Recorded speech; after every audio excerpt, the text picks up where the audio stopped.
Bismillahirrahmanirrahim. Assalamualaikum warahmatullahi wabarakatuh. Perkenalkan, nama saya Elva. Saat ini saya sedang melaksanakan studi di jenjang Magister Psikologi di Universitas Persadaiai Indonesia.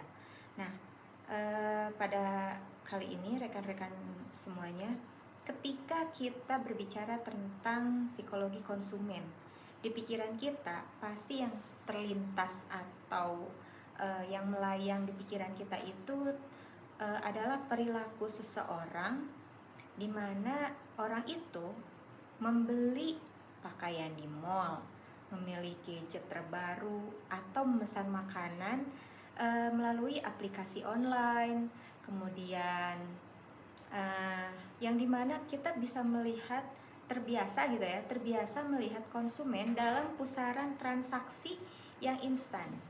Nah, namun hari ini saya ingin mengajak rekan-rekan semua untuk melangkah lebih dalam, memasuki salah satu ranah perilaku konsumen yang paling kompleks menurut di sini itu yang penuh dengan kecemasan, namun jarang dibedah dengan kacamata psikologi, yaitu industri jasa pendidikan berasrama atau yang lebih dikenal dengan boarding school. Nah, dengan studi kasus ini kita bisa melihat hal ini tuh sangat krusial gitu. Kenapa? Karena objek di sini itu konsumsinya bersifat abstrak. Kenapa abstrak? Karena di sini itu dampaknya baru bisa dievaluasi setelah bertahun-tahun kemudian, di mana konsumen di sini adalah para orang tua, ya.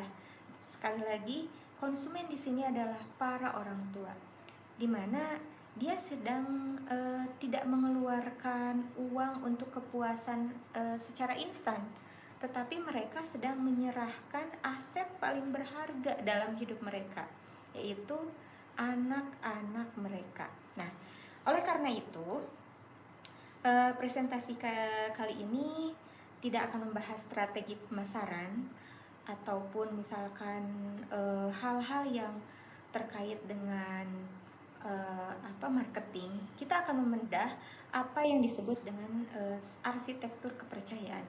Kita akan bedah bagaimana customer black box ini, tentunya orang tua yang bekerja, di mana bagaimana kecemasan moral mereka dikonversi menjadi keputusan finansial yang masif, dan bagaimana sebuah institusi mampu memuaskan ego serta kebutuhan aktualisasi diri spiritual tertinggi gitu ya untuk si konsumennya. Nah, mari kita mulai perjalanan analisis kita ini dengan melihat bagaimana dinamika pasar untuk jasa pendidikan ini memandangnya gitu ya. Nah, untuk kali ini paradigma bahwa telah terjadi pergeseran paradigma yang masif ya. Paradigma yang masif itu bagaimana konsumen memandang sebuah institusi pendidikan. Kalau dulu paradigmanya itu melihat pendidikan itu adalah sebatas transfer ilmu. Fokusnya itu terhadap pendidikan dan menerima ijazah. Nah, tetapi konsumen modern saat ini itu melihat pendidikan itu luas gitu ya, sebagai industri jasa holistik yang menyediakan layanan jasa yang menyeluruh gitu ya. Jadi dia mengintegrasikan pengembangan karakter, nilai, agama, lingkungan, sosial, keamanan seluruhnya. Nah, kalau kata menurut Sifman dan Kanuk di 2008, perilaku konsumen ini bukan sekedar aktivitas yang hanya jual beli, tetapi di situ ada melainkan proses ya, ada proses panjang gitu, ada proses panjang, ada pembelajaran, ada pemikiran dan juga evaluasi. Nah, di sini konsumen di sini tidak hanya serta-merta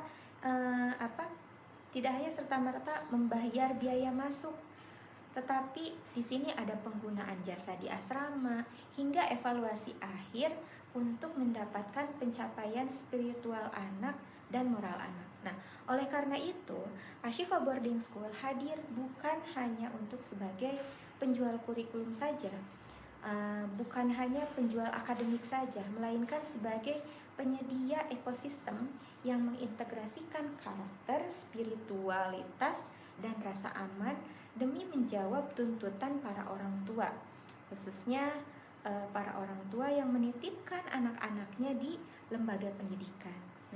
Kemudian ekosistem pendidikan Ashifa Boarding School ini memberikan 3 keunggulan. Yang pertama dalam kurikulum akademik, yang kedua adalah pembinaan karakter, dan yang ketiga adalah nilai-nilai keislaman.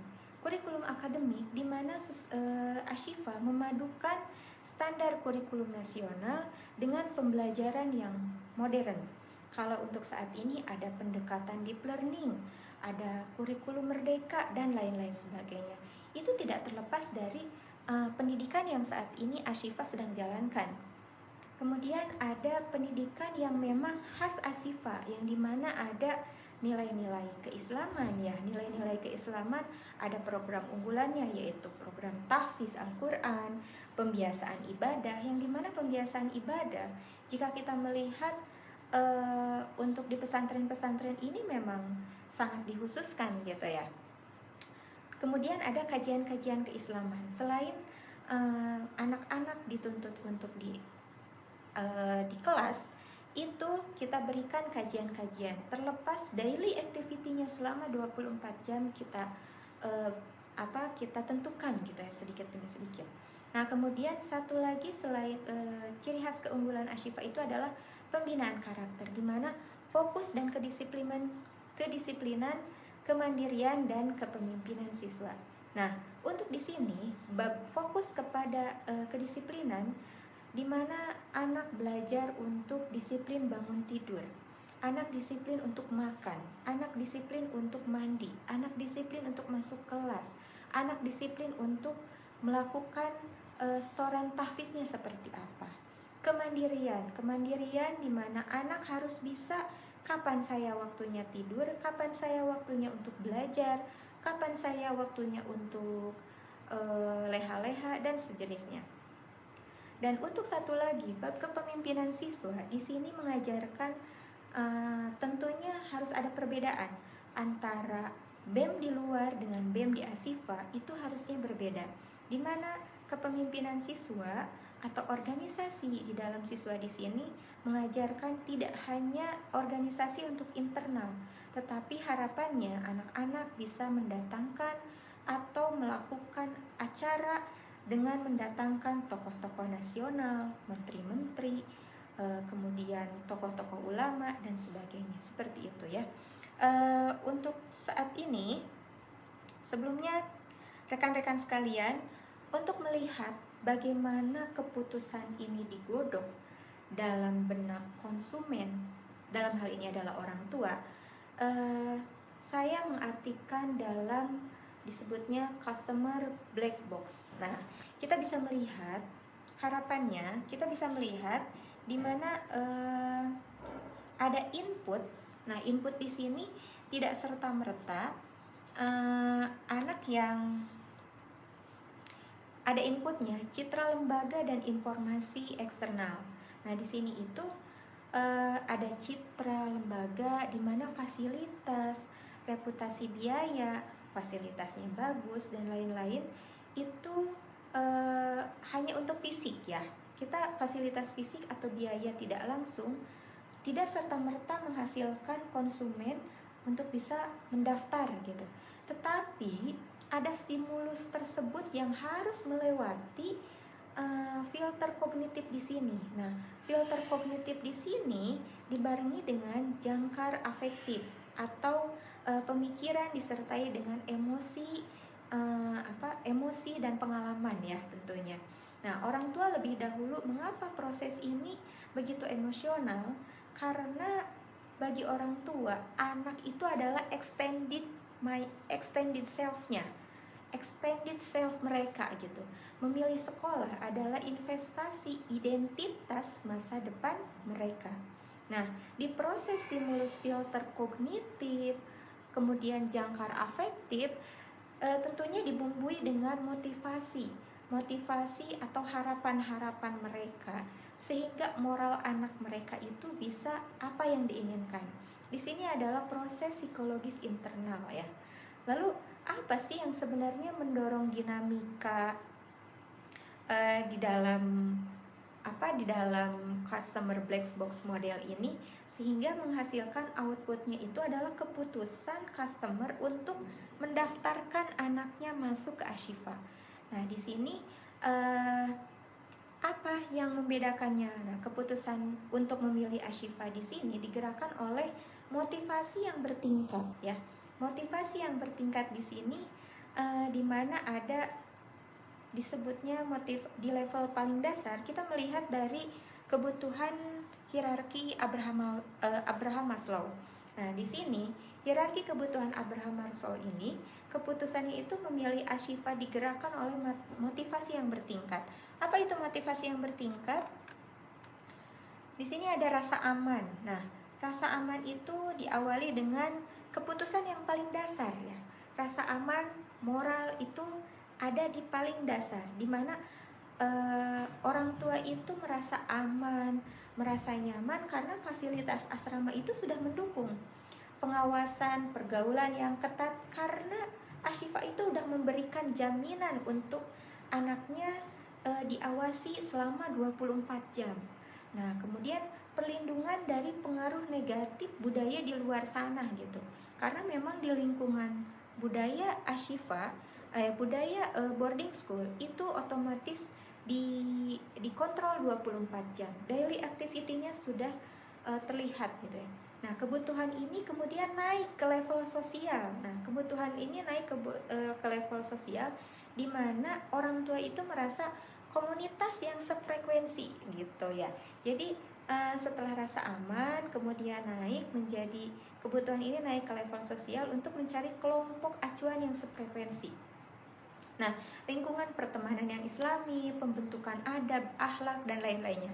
Tentunya ketika orang tua yang memasukkan anaknya ke boarding school, tentunya harapannya ada kelompok-kelompok dari orang tua sendiri juga ingin merasa diakui. Saya juga masuk loh gitu ya. Saya juga menyekolahkan anak ke sini loh gitu.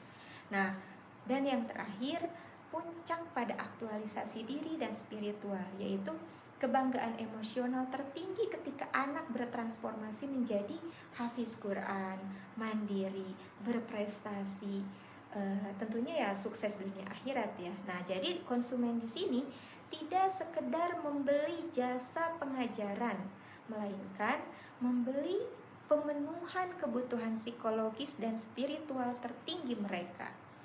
Oke, jadi keputusan memilih Ashifa didorong oleh motivasi untuk memenuhi kebutuhan yang bertingkat ya, dari sekedar rasa aman hingga pencapaian spiritual tertinggi.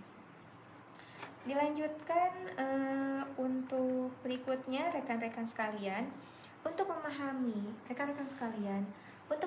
bagaimana konsumen mengorganisasikan informasi menjadi sebuah keyakinan melalui filter kognitif. Nah, kita tahu ya bahwa persepsi ini adalah realitas bagi konsumen. Persepsi realitas bagi konsumen. Orang tua tidak melihat Ashifa apa adanya, tetapi orang tua mereka persepsikan melalui reputasi, melalui prestasi gitu ya. Gimana sih prestasi prestasi Ashifa tuh apa saja? Sudah masuk juara apa aja prestasi-prestasi yang dilakukan, apa aja prestasi akademik dan non akademik yang sudah didapatkan oleh Ashifa. Nah, di sini reputasinya seperti apa? Selain kualitas, reputasinya di sini adalah akreditasi sekolah itu apa gitu ya. Terus kualitas tenaga pengajarnya seperti apa, fasilitas fisiknya bagaimana. Hal yang menjadi paling utama dalam filter kognitif bagi customer di sini adalah testimoni ya, testimoni atau social proof. social proof dari wali murid lainnya. Nah, filter ini menghasilkan sebuah jangkar positif, ya, filter ini menghasilkan sebuah jangkar citra sekolah Islam modern. Nah, sekolah Islam modern yang disiplin. Nah, di mana fungsi psikologis dari citra ini adalah sebagai jalan pintas, ya, jalan pintas untuk mereduksi keraguan customer. Nah, untuk mereduksi keraguan orang tua saat memilih. Selanjutnya, dari kognisi kita lanjut kepada afeksi, ya. Dari afeksi atau emosi. Keputusan ini dipenuhi oleh konflik emosional tentunya. Titik awal konsumen. Titik awal konsumen adalah kecemasan mendalam ketika harus berpisah dengan anak, gitu ya. Harus berpisah dengan anak kandung atau melepaskan anaknya, gitu ya. Melepaskan anaknya, sehingga harapannya bagi orang tua itu adalah ketenangan batin, ada kepercayaan, ada peace of mind gitu, karena anak berada di lingkungan yang bermoral dan terkontrol. Saya merasa nyaman menyekolahkan anak di Ashifa karena saya yakin di Ashifa sudah pasti aman gitu ya, lingkungannya kondusif, terkontrol, ada wali asramanya 24 jam, dimana kalau tidak di asrama dia masuk ke kelas ada guru-gurunya, ketika pulang ke asrama ada musribnya, ketika di luaran ada staff-staff yang tim supportnya, ketika anak lapar ada tim dapurnya. Nah, seperti itu. Jadi memberikan rasa ketenangan batin, ya, ada peace of mind-nya itu tumbuh gitu. Nah, disinilah Ashifa sebenarnya tidak sekedar menjual jasa asrama tadi, melainkan menjual peace of mind atau ketenangan batin. Ketika ketenangan asrama dan kualitas komunikasi guru mampu menjawab ekspektasi nih dari orang tua tersebut, maka terjadilah pengalaman, betul? Terjadilah pengalaman afektif yang positif, di mana dampak psikologisnya itu bagi saya menurut luar biasa, ya. Dampak psikologisnya, konsumen tidak hanya puas, mereka menjadi loyal, bahkan bisa menyampaikan atau menjadikan marketing mungkin, ya, marketing dengan secara sukarela menjadi agen pemasar ke yang lainnya, ke orang tua lain, ke jejaring mereka melalui word of mouth dari komunitas mereka. Masya Allah, ya. Rekan-rekan sekalian, untuk melihat sisi sosiokultural dari perilaku konsumen, kita harus memahami bahwa memilih Ashifa itu adalah bukan keputusan individual yang egois tentunya. Nah, melalui konsep normatif social influence, kita melihat orang tua menggunakan keputusan ini sebagai sinyal sosial untuk menegaskan identitas kultural mereka di tengah masyarakat. Jadi normatif social influence itu kecenderungan orang tua mengikuti pilihan kelompok. Pilihan kelompok di sini siapa? Ada rekannya gitu ya, ada misalkan rekan kerjanya, ada keluarganya, ada komunitasnya, ada kolega-koleganya, yaitu tuh secara dia ingin diakui gitu, agar diakui gitu ya, untuk di komunitasnya atau di tengah masyarakat gitu. Nah, di Indonesia menyekolahkan anak ke institusi agama yang bergengsi tentunya, ya, adalah cara konsumen memproyeksikan status sosial mereka dan kesalehan keluarga mereka kepada kelompok acuan itu gitu. Seperti komunitas pengajian atau keluarga besar. Nih, anak saya sudah saya sekolahkan ke boarding yang notabene-nya bayarannya mahal, fasilitasnya A B C D E gitu, prestasinya A B C D E. Nah, gitu. Jadi budaya religius itu memang saling keterkaitan, ya, gitu. Efek lingkaran sosial ini yang kemudian mengerucut di mana kita melihat akhir dari pengambilan keputusan dari konsumen. Ya, karena memang setelah normatif social influence, tentunya nilai keluarga juga harus diperhatikan ya, keselarasan antara budaya pendidikan sekolah dengan prinsip pengasuhan di rumah. Nah, seperti apa? Otomatis kan harus sama gitu. Ketika pengasuhan di rumah itu tidak memperbolehkan adanya gadget. Nah, ini adalah boarding school yang memang menerapkan tidak boleh menggunakan gadget gitu. Kemudian budaya religius, nah gitu tadi. Jadi pendidikan berbasis nilai keagamaan memiliki posisi tertinggi dalam hierarki budaya masyarakat di mayoritas muslim. Jadi ketika seorang orang tua menyekolahkan anak ke lembaga atau ke lembaga yang notabene-nya mahal, bayarannya, fasilitasnya bagus, itu merasa aktualisasi diri saya diakui gitu ya, seperti itu. Nah, jadi memilih Ashifa bukan hanya keputusan individual, melainkan sinyal sosial dan penegasan identitas kultural. Nah, kemudian efek dari lingkaran sosial yang tadi mengerucut di mana kita melihat sintesis akhir dari pengambilan keputusan ini seperti apa konsumen mau menjadikan ketika sudah mendapatkan informasi terkait Ashifa. Kita bisa mendiagnosis bahwa pendaftaran ke Ashifa adalah sebuah persimpangan yang indahkah gitu ya. Di satu sisi otak kiri orang tua itu melakukan kalkulasi rasional terhadap manfaat fungsionalnya. Manfaat fungsionalnya itu kurikulumnya terpadu, asramanya representatif, ekstrakurikulernya banyak, pembinaan bahasanya oke. Nah, itu bentuk-bentuk yang fisik gitu ya. Namun di sisi lain, keputusan itu baru sah dan terkunci ketika disetujui oleh motif spiritual otak kanan. Nah, motif spiritual otak kanan itu mereka yang mendambakan ketenangan hati, perlindungan moral anak yang tadi, kebanggaan menjadi pengin anaknya seorang hafizoh gitu ya. Kemudian identitas sosialnya itu diakui.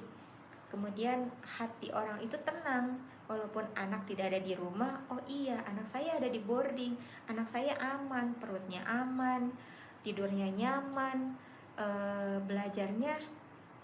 belajarnya enak gitu ya. Seperti itu. Singkatnya, dalam psikologi konsumen, orang tua memutuskan menggunakan emosi dan spiritualitas, lalu membenarkannya menggunakan logika fungsional.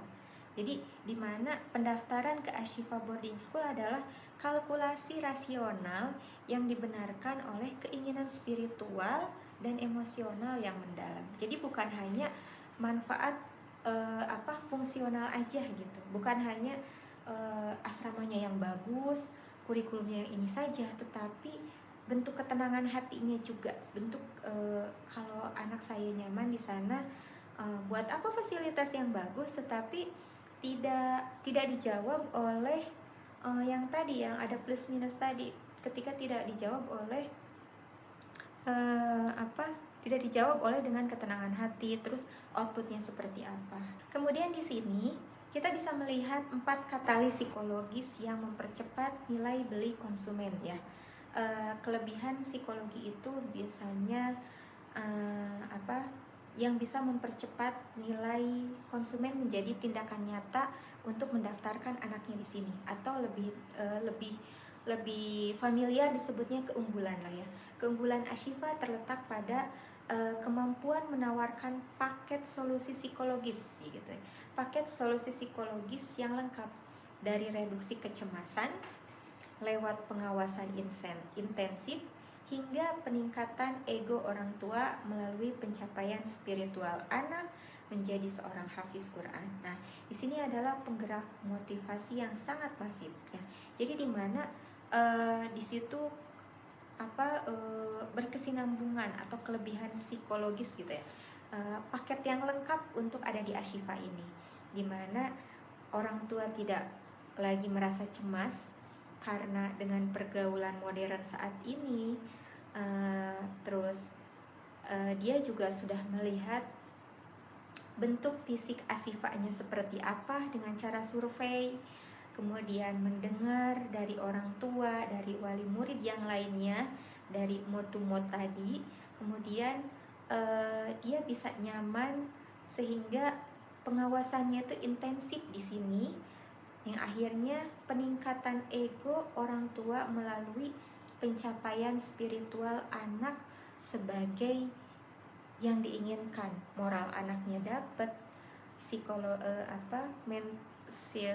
pemikirannya dapat, kemudian pencapaian spiritualnya juga dapat. Nah, ini adalah penggerak motivasi orang tua untuk bisa mendaftarkan anak ke Asifa Boarding School gitu ya. Itu kelebihannya. Namun ada juga menjadi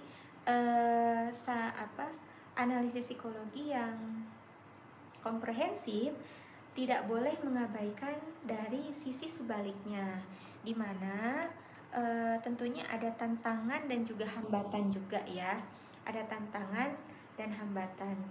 Kita dihadapkan dengan friksi psikologis atau tantangan dan hambatan lah ya. Orang tua modern itu ibarat kalkulator resiko yang sangat kritis. Mereka sadar ada biaya psikologis yang harus dibayar. Rasa bersalah akibat homesick anak, ketakutan akan burnout anak gitu ya.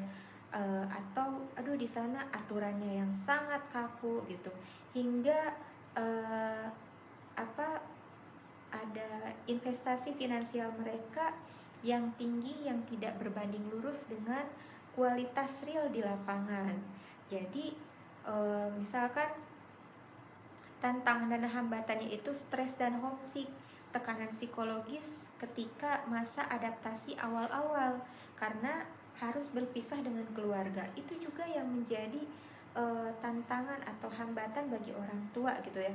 Gimana nanti anak saya pasti pengen pulang terus. Kemudian tekanan kedisiplinan karena aturan yang ketat, jadwal padat, itu menjadi beban bagi siswa yang tidak memiliki kesiapan mental.